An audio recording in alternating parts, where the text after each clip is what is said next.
Minsan na akong nabigo at nasaktan ng lubos at nagdusa sa karanasan ng buhay ko.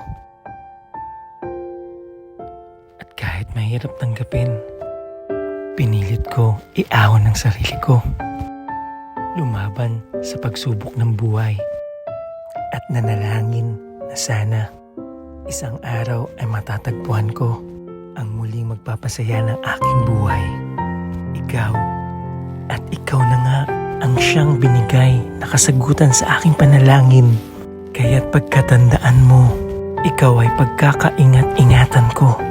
At huwag mo sana akong biguin, kundi samahan mo ko abutin ang mga pangarap ko.